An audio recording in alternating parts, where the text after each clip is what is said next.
Folks, we have Scott Sedita in today. Sedita, right? Sedita. Sedita. Yeah. See, I haven't done your exercises yet, okay? And we'll get to that. I'm going to let Scott introduce himself. I've known Scott for a while. He's been in the business a long time.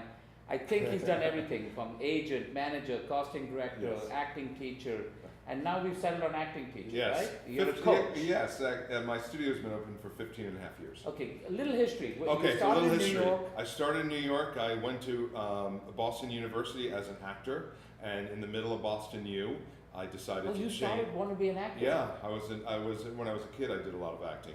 And I went to Boston U, and it's really in the middle of my second year at BU acting program that I thought to myself, it's not for me, it's not what I want to do. I wanted to direct, I wanted to get in there with the actors, and so I went across the way and I studied film directing. The thing though that's kind of interesting is that they didn't really work with actors very much at film school, they were just interested in the shots. That's right. Okay. I went to film school in 1980. Okay, so we never worked with an actor. So then you'll appreciate what I'm about to say. But because I came from the acting school across the street, which was the theater school, and Yeah. that had nothing to do with film, I bridged the gap because I had all my actor friends, and I wanted to work with actors in film. So I brought them over and I started to work with them. What's interesting is that Jason Alexander, who was Dave Greenspan at the time, was in some of the films He that was I in did. BU, right? Yes, he was BU. Yeah. He was a great actor. He's a great guy. And also a young lady by the name of Julie Smith did 8 of my films. I thought that this particular person These were all was student films. Yes, all student films. You directed them. Yes. Did you write them? Yes. Wow. Yeah. I was young. But 8 movies, when I was in film school, making a movie was tough, man. It was 16 millimeter. There was a huge cost involved in Right. doing it. And then we never had money left for post production. Absolutely. So but you I was just interested in the scene and the work, so I wrote it. And as I was saying, one of the girls that I would work with was named Julie Smith. And she did 8 of my films. Well, Julie Smith grew up and became Julianne Moore. Wow. And it's funny because I saw her recently at something. I said, I have all our old films in my garage. She said, burn them. She kind of looked at me like, what are you going to do with them? I said, don't worry, I'm not selling them to TMZ or putting them on YouTube. I did transfer them to the CD, to DVD, Native digital.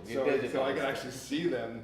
But it was really cool. She's a beautiful, beautiful girl and a wonderful actress. So I left, after I left film school, I was the guy who had a job in Hollywood because I had made those How connections. did you get a job in Hollywood? You're making films. I'll with these tell you folks. because I wanted to be in LA, so I went out to LA and I met people and I said I'm a film student, and so I got a job as a production assistant after I graduated from Boston U. I was going to fly out to LA, live with my cousin, and I was going to be a production assistant. That's how I was going to begin my career. The problem was the writers and directors strike hit. What year is this? This is like 1981. Okay. So the writers and directors strike hit. So I had to stay home in New York and live with my mother in a 1-bedroom apartment. I couldn't wait to get out, but I had no money, no job, no nothing. But I ended up getting a job at an agency. Being an assistant agent. At a talent agency. A talent in New agency, York. very reputable and called Writers and Artists, no longer. And what happened in that 6 months was that I just fell in love with the idea of being able to go out and find an actor and then bring them into the office and help groom them. And I really enjoyed that. So I ended up becoming an agent and I started... Do agents still do that? Well, I was an assistant agent, so I just knew, I don't know if agents still do that. Yeah, they still go to showcases. Yeah, they do that. I was hungry. I was 21 years old. Yeah. I was the, And LA was on strike. by the time I became a full-fledged agent at 22, I was the youngest agent in New York City. So by 22, you're a full-fledged agent. Yes. So you're representing people now. Courtney Cox, I found. Matt LeBlanc, Christopher Maloney, Dylan Walsh, Vince D'Onofrio. When you say found, how do you find this talent? Do they come to you? Well, Do some you of them do came to showcases? me, some of them I saw them in showcases. So, but more than just found, I helped them start their careers. And this And I got helps them their a first lot of TV our- show Yeah, and a lot of then our they've audience is aspiring actors and Mhm. all that. What did you see in a person that you then said, I want to represent you? What were you looking for in an actor? Well, they had a sense of self. They understood instinctually, even though they were younger, who they were, what they had to offer. They studied acting, and I just saw in them the possibility. I'm a big TV and film watcher. I grew up, so I think I have a talent to spot talent. I don't know what that's done for me in my life. No, it's done pretty well. Well, as an agent, but I don't know. But I do. I see it and I feel it and I get it. Because I believe actually talent is something that you're born with. So you first have to have the talent You to can act. hone it and Yes. practice it, but you have to have the raw material. I believe you have to be born Okay. with it. So now, how many years are you an agent in New York? About 8 or 9. 8 or 9 years. Now you're 30 years old. What brings you to Los Angeles? I decided the top of my career as an agent, making more money than a 29-year-old should, and I gave it all up because I wanted to write sitcoms. You want to write sitcoms. Did you enjoy being an agent? I did. I liked it. Matter of fact, I used to say that ICM, after someone got their first TV show or movie, they usually left to go with the big guns like CAA Yeah, and sure, ICM. sure. That happened all the time. I would always have those luncheons with them, and they would say, I'm firing you. I got to I go have across the I street. love you, but ICM is in there going We're breaking up over here. Exactly. I had a lot of those. But what are you going to do, And so by the time I left, though, ICM called me because they had a lot of my people at the time and said, hey, listen, I hear you're moving to LA. Forget about this writing idea. Why don't you come over here and we'll open a young adult division. I'll take everybody and I'll give you lots of money to do it. And I was like, no, I have this thing that I want to write. I So want to be you were part of it. successful as an agent. You had opportunity as an agent, but you still wanted to write and give all that up. Yeah, I think it's important to be able to be creative, and I couldn't be that way As an when I was a agent kid. anymore. Okay. Yeah. So now you come to Los Angeles, and like a lot of people, you decide you're going to be a writer. Yeah, What do I you got do? lucky because I was prepared. I had my spec scripts, so I had an agent right away, and I started to go out in meetings. But you know what? The thing for me with writing was it just didn't happen quick enough. And I believe that the 3 steps to success are talent, confidence, and perseverance. I had the talent, I had the confidence when it came to writing. I just didn't have the perseverance. I did not like staying home and doing nothing or writing. I wanted to do something. Yeah. I wanted to get out there. And what I ended up doing as a survival job is working for Danny Goldman, a great man. He was a casting director in the 80s and 90s. Big. I mean, big-time Big. casting director and a great man. And he gave me a job. And the What funny kind of part- job? What were you doing? Well, I was casting an assistant in casting, but I was also a session caster. It's really where the session caster came in, where I started to feel the What's a session cast? those guys that you come in and you go, hi, how are you? Okay, stand on the line, and you work with them on their material or their commercial, or you just slate them. It's those guys. And the funny thing about when I worked at Danny Goldman is that I knew a lot of the people that they were pitching because they started in New York with me. So I would go, but I don't know if that person's now really you- right. Well, what do you know? How would you do? Yeah. Yeah. So you've given up the writing field. Yeah, I finally gave it up. I finally gave it up because I started to. Danny was so kind to me. He let me teach, and I started to teach commercials. And the reason I did that is because commercials started to change in the 90s. They started to be less big and heightened and more real, film-like. Okay. And it's because of the Give me an emergence example. of the film directors. A lot of the film directors started, and also music video directors. That's right. So they wanted more film-like. So actors who were around in the 90s know that they went for a commercial audition, that when they got there, it was like, don't act, be real. Yeah. So I started to teach that, and that became very popular. Okay. Now, while you're a casting director, and we'll get to your teaching, because that's where you settled Yes. eventually. Yeah. Never wanted to be an actor again? No, actually, I was put in front of the camera a couple of times, but Because you've had opportunities, knowing casting directors, knowing agents, knowing managers, Yeah. being a writer. I booked some stuff, but I wasn't. Not in love with it. No. No.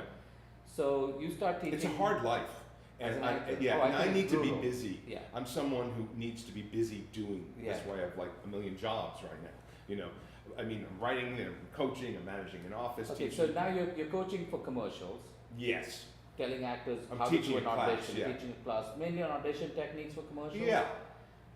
In this new kind of way to make things smaller, simpler, and realer. Okay, and now we morph into you becoming an acting coach. Well, what's interesting, by the way, just so you know, as an agent, I helped groom and send them out. Yes. Then the casting director would call, and I coached a lot of them too when I was an agent. And the reason I did that is simply because I wanted to know how they were going to do on the role. So when the casting director called, I could cover my ass and it's say, your person, yes, it's your baby. okay, yes, exactly. Yeah. So they might be a little green, but they have a great look, or Yeah. they don't have a great essence about them. Yeah, they do. So I was always cushioning them. So I always knew, and plus I was able to coach because I was an actor and director, so I understood that idea.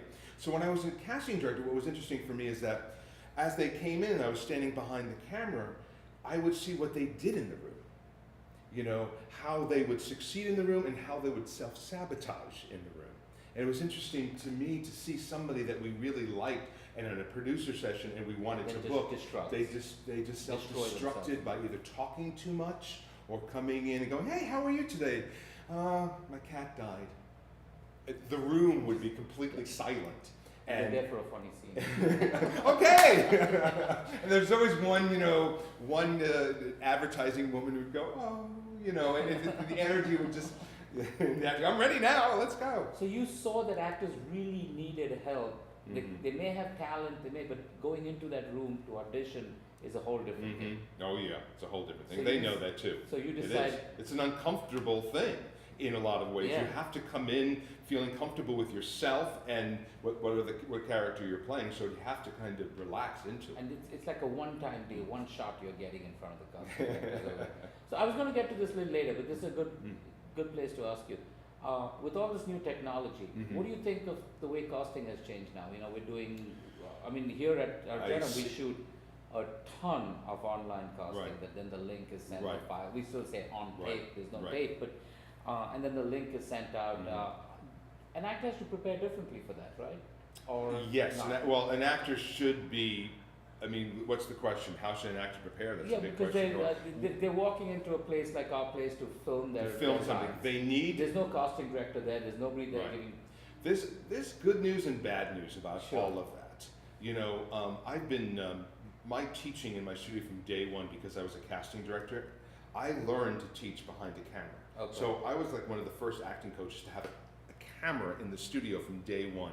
And I use it especially in my audition classes because it's so important to be able to see and understand and make yourself feel comfortable when you walk in there because there's a camera there, but it's supposed to be the fly on the wall as you're talking to the reader who's the other person in the scene. So there has to be a comfortability factor going on there with the actor, number one. And it's really important to How important is the reader? The reader is not as important. It's the job of the actor to create the relationship. Hopefully the reader just reads the lines. They should not be too loud when reading the lines. Okay. They should cut their voice in half but still be vocal enough so the person on the other hand can read it. But those casting directors already know the dialogue. But it shouldn't be like, it shouldn't be any louder than the other person is. And the actor has to be fully prepared and ready. And the good thing about putting people on tape is that actors really get to be more relaxed in the room to be able to give their best performance. And so that's a definite plus. The bad thing is that if for some reason what you think doesn't really work so well, it's there. It's not like you go on an audition and you do a bad audition and then you go, they won't remember about it. But they've got it, they're seeing it. So it's really important to make sure that you prepare when you're putting yourself on camera. It's not like putting up a scene in class. It's a different energy and it's a different, you're putting yourself out there. But the answer to your question is that it is the way it's going to become. Or it's happening, yes. It's happening, yes. I've been teaching an audition technique class for 10 years. I've always used a camera. And I would say to my people, every year, more and more people are using cameras. And they would go, oh, I went to an audition, there was a camera. Now, most people have cameras. So you need to be able to be comfortable and understand to make the relationship stronger so the camera doesn't become part of it. The quality of the audition has to be good. Technically. Yes. The picture, the sound, the light. Absolutely. I think casting directors are becoming much more sophisticated. The iPhone, putting it on the iPhone or whatever it's not, I know some of it looks good. I think it's important to make sure, especially if you're giving a good performance, to make sure that you look good, that you don't look too good, that you're not too made up, it looks very natural in what you're doing. Yeah, women should have to be very careful about how much makeup they're going to put on and everything else. We see actors doing their own auditions, and the technology is so bad that it gets in the way of their audition. you don't feel like listening to it or watching it when the sound's not good or the picture's not good. The sound is the biggest It's the problem, biggest they problem. say, yes. Okay, so now you open your acting studio in Los Angeles. Yes. And you're more known as a comedy coach, right? No, I'm actually, I would honestly say that I have a career like an actor would, who does a lot of comedy, and those casting But they directors can and do those, other stuff. they know them, but then they don't know the Sure. other side of them. So I actually started, my studio was open in drama. That's my, where comedy comes from drama. So that's my roots. That's where I is doing drama, and that's most of my classes that I teach at the studio. But at some point, what happened is that in my classes when I first began, I would do a main scene, and then I would do what's called a quick bit, which is kind of famous within my studio, which is a small scene. I would throw you outside, you have 7 minutes, and usually were comedies. And it was at that point that I realized how comedy, and how much they like doing it, but how hard it was to actually do comedy. So I would do both of those things, until at one point I decided that I was going to write a book about it. Because I thought that what I was working on and the technique that I was doing was working. And most importantly, actually, the 8 characters of comedy came out of my students, because I could see that certain roles did not necessarily work for certain actors. If an actor was more vulnerable and optimistic and had a positive disposition, that he just that gave him a natural sense about himself, then it was harder for him to play someone who was a little more cynical and pessimistic and mean-spirited, and vice versa. Not that they can't do it, it's just harder. Yes. Go with what you Yes. are comfortable with and who you are. Yes, it's and the 8 characters of comedy are like that. It's what you organically gravitate towards. But it's important to understand that comedy is so separate from anything else. Sitcoms are so separate from drama. They're 2 different things. Even though what they share in common is that you've got to be a good actor. You have to have good, strong acting foundation. It's Tony Regler, who works at the studio, says, the acting foundation is the cake. The comedy is the frosting on the cake. And you know what you can do with frosting. So that's kind of the idea behind that. But as a teacher, I segued into comedy real strong, got really known for it, but I kept going with my auditioning. And you teach an audition technique. Yes, I teach 3 audition technique classes. Imperative for an actor to take audition technique classes. Yes, after you do your acting foundation scene study work. Scene study work, the audition classes. Yes, then you got to do something along those lines. How have you seen, the business is changing now with everything being digital Mhm. and people making their own projects and doing independent film. The financial threshold to get into making a project is much lower than when we were in film school. Yes. Okay, once you got your equipment, it doesn't really cost you monetarily. It's time and effort.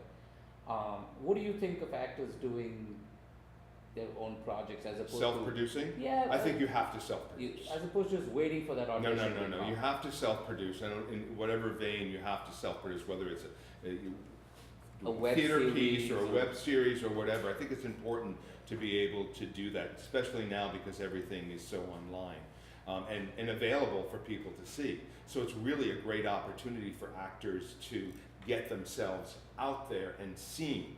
Now, many other actors are doing that, but I really think that it's important to do that. But the thing about that is that I'll give you an example. I had a casting director call me during pilot season. I have a lot of casting directors call me and say, hey, I'm working on this sitcom pilot. Do you have a student who might be right? Okay. So they do call acting teachers and Oh, coaches. well, I guess, because of the You 8 have a characters of relationship with comedy, all yeah, I have a people, relationship with certain casting So directors. they who got a was- pilot they're doing or something Yeah. they're doing and they go, do you? Exactly. So Wow. do I have somebody? And I did. I had somebody great, and I gave them their name and number, and all of a sudden I hear, I was like, oh, what are you doing? They're looking them up online. Well, this particular actor had some older video that came up online that was not good. Oh, So the clause of doing your self-producing and then putting it up online is, I do believe that you have to have quality, that it has to be it lives good there forever. because it lives there. Now, I know the actor has grown. Every actor grows. Yeah. I said, I told him to take that down. It just wasn't. It wasn't necessarily where he is now, and that's what's important. If you can continue to self-produce because you get better and better as an actor if you're training. So you hope that what you do will be seen as you grow. But think about this: is that I think it's important to have somebody that you respect, whether it's a teacher, a friend, someone like yourself, and you say, "What do you think of that?" Be honest. Be honest. And be ready to get an honest answer. Yes. I think it looks really good. I think it's a little weak on you on that. So so you go, okay. I mean, an actor came into me the other day and showed me they were really beautifully produced. I was like, wow, this is so cool. And I said, you know what? Do you see where you could do better here and make yourself shine? And he said, I totally see that, talking to you and watching it now. I said, I don't know what it is. He says, I can do it over. It's cool. I can do it over. It's a great scene for you. It's a great character for you. But if you're going to showcase that, you need to, as the scene's going on, oh, she's not bad. You need to go to that next level and go, wow, this guy's good. You just mentioned, what's your opinion on showcases? On actors doing, in an acting school. Your acting school, do you put up showcases? Yes, sometimes we do. Sometimes. Yeah. Actors making reels. Reels are important for actors to have, right? Yes. Once again, optimal length. How long should a reel be before? No more. Well, if you actually have a reel. Yeah, if you actually have a reel. I'm not having actual work. Okay, it should be no longer than 3 minutes. Okay. But if you don't, if it's just made up scenes, you need to be shorter. Okay. I think that you need to be shorter. I think less is best. Your best work forward is better. Let them say, I like it. Do you have anything else? And then if you feel like, I'll show them this. Or I just think it's better than showing too much. Okay. Actors like to show everything that they can do. Absolutely. I mean, I totally understand that. They're creative. I want to show you. You know, I get it. But less is more. It is. Okay. For an actor, and I want to get to your app that you have, but for an actor, they've got the training, they've got the headshots, they've got their actors access, they've got all that. Good. It's tough in between auditions, waiting for auditions, waiting for a job. What do you advise actors to do to stay sharp, to stay motivated, to stay positive? Yeah, about you know, things? it's interesting, and I'll want to speak for acting coaches. When you said they got their headshots, they got their acts, they got their training. The training never stops. The training never stops. But none of it Yes. stops. Even headshots Because change. you constantly challenge yourself to always be the best that you can be. Keep doing Yes, but I'm also a complete believer is when luck is when opportunity meets preparation. So your job in orchestrating and creating that luck for yourself is to keep preparing and doing whatever you need to do. And you sometimes have to be inventive in doing it. And it's easy to sit back and procrastinate, you know. Procrastination is the grave in which opportunity is buried in. Okay. So, you know, and that's something easy that we all do. We all procrastinate Easy. certain things. Yeah. I have a bed of flowers that really need to be ripped out and changed, okay? So, but when it comes to your career, the priority is your career, and you need to go, no, I can't sit back. What do I need to do? How can I keep creating the momentum? What stuff can they do to keep the momentum going? Because I hear actors go, "Oh, I got an agent," and they think they don't have to No, do it's any just the work beginning. anymore. It's just a letterhead. They still have to work yes, hard. they have, and I think that self-promote. Well, I think trying to get there's so many opportunities. Unlike when I was an agent back in the old days, there was an opportunity. It was student films, you know. That's right. You know, and I still believe in that we weren't as enlightened as student filmmakers now Exactly. about working with actors. I agree. You know, back then. So there was just student films, and now there's so much that sometimes I think it can be overwhelming. It's like you could do this, you could do this, you could do this. What you need to do is be very clear and focused about your want. You know, I talk about the want in the scene, what an actor wants from the other character. It's very important that you, as an actor, have a very specific want each month, each day, each week, each year, and that it's very clearly reinforced and gone over. And it's really lonely out there. There are other actors who are in the same boat you are. You know, one of the things I talk about in my book, Scottsy's Guide to Making in Hollywood, is that I talked about a CAG, a Call to Action Group, which you merge with other actors and you get together and you be a support group for each other. And not a whiny, crying necessarily, but like, what can we do? What can you do? I know you can't see yourself, so I'm going to sit back and go, I think you should try to do this. It's really important to have somebody else give you input. It's lonely out there as an actor. Yeah. You really need input. And okay, so now we get to, I think you're the only acting coach I know, and there may be others, but the only one I know who has an app. Well, yes, I'm Okay, certainly the now, first acting coach. I don't know, I'm not an actor, Right. and I don't know how an app would benefit, because it's more of a one-on-one, but your app's very popular. I hear other people talking about it. Yes, it's become very popular. Explain Thank you. to us, what do you do as an acting coach with an app? What's the actor getting on that app? Well, first of all, the app is called Actor Audition app. It's for, right now it's just for iPhone and iPad. And we'll put all this up when we put the interview. We'll put Great, the thank you. website and That'd be the terrific. link to it and all that. My students would make excuses not to do their script analysis work. I have a script analysis called WoFrame. And WoFrame, it's been 15 years working with actors. It's an acronym that I put together different various acting techniques.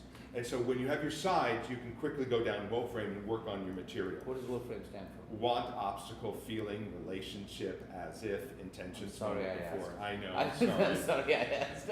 Well, when an actor has a script, Yeah. an actor has to actually look into the character, and when he works on the character, break down that break script. down that script. The The worst thing an character. actor can do is take the script and start reading the lines out loud. Yeah. They need to know what the character wants in the scene. They need to know what the obstacles to getting that want. So what And this is all stuff you teach. yeah. But they forget when they leave. Absolutely, Okay. absolutely. Okay, I'm getting it now.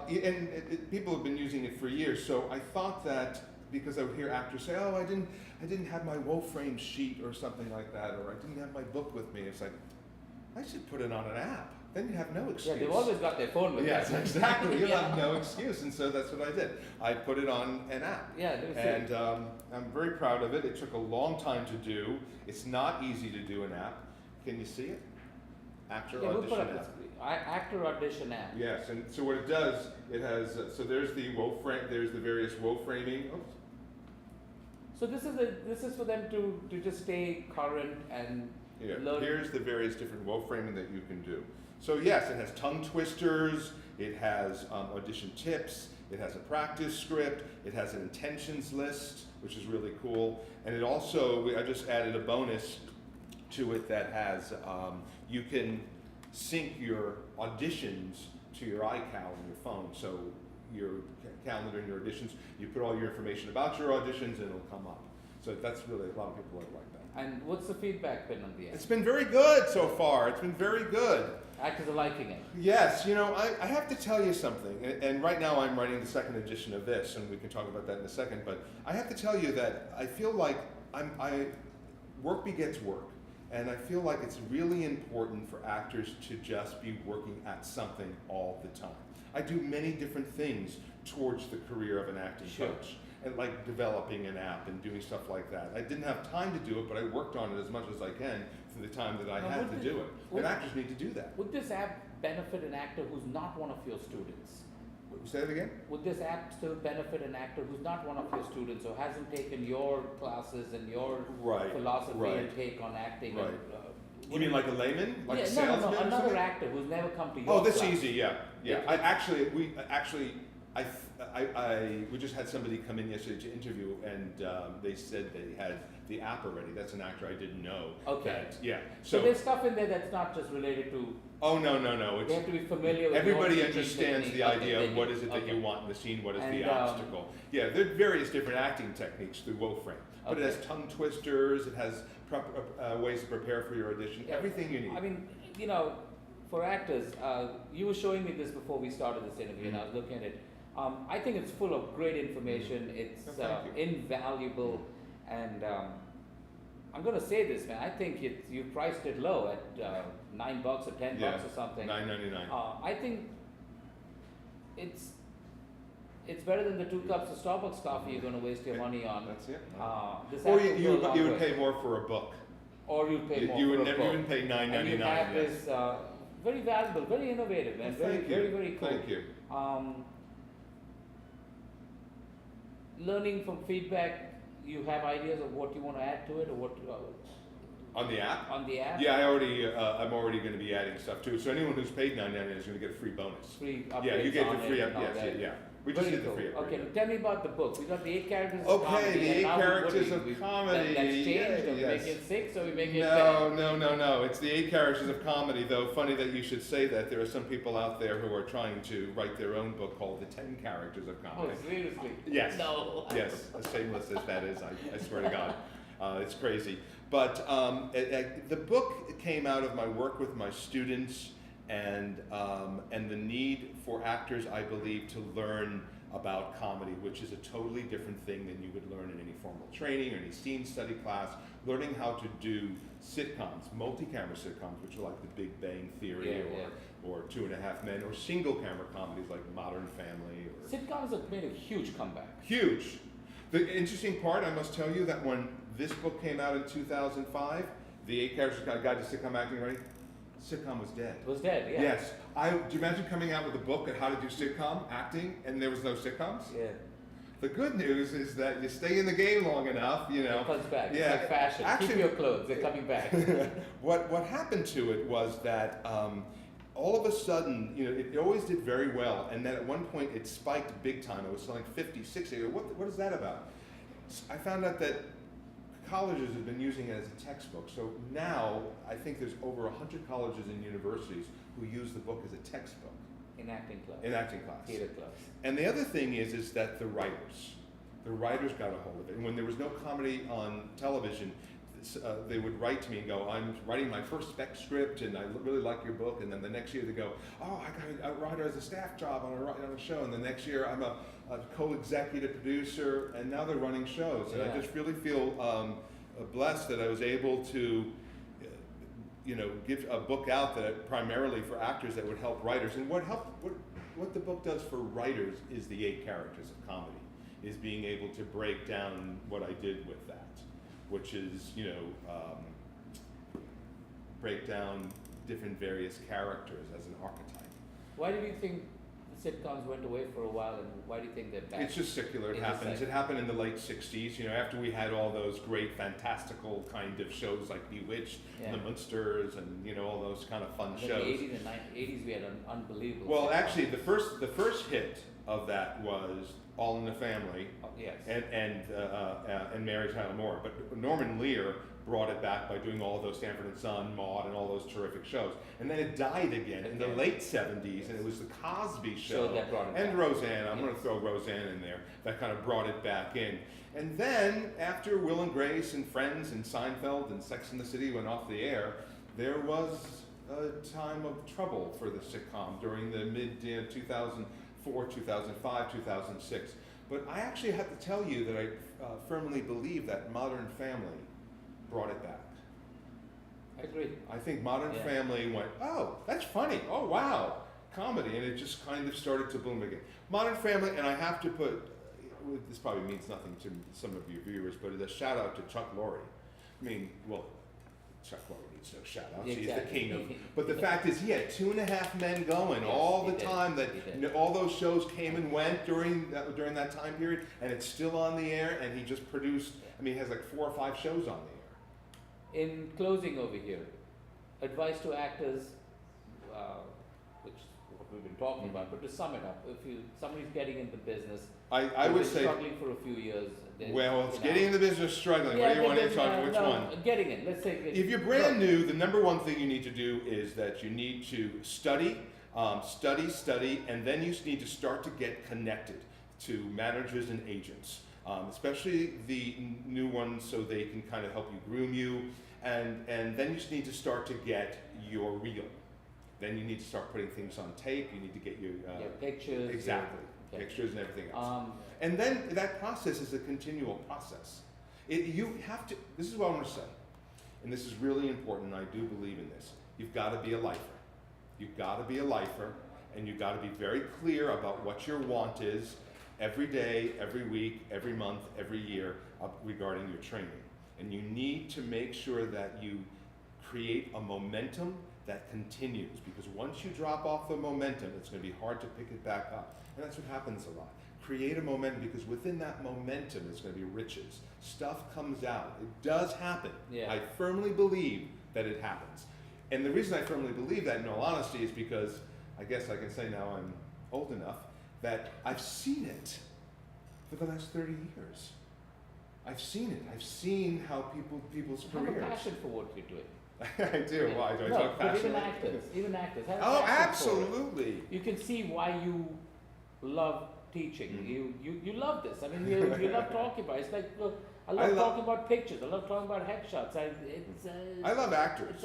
I really do. I really like actors, and I like actors who are willing to learn, are willing to grow. That's the kind of actor. Yes, that's the actor I like. Cool. So, thank you. Thank you so much, man. Good luck with the book. And guys, this app is invaluable. Absolutely invaluable. Thank you. I think it's a great thing. These kids are on their phone all the time anyway. You know, it might as well be on the app. Yeah, it might as well be learning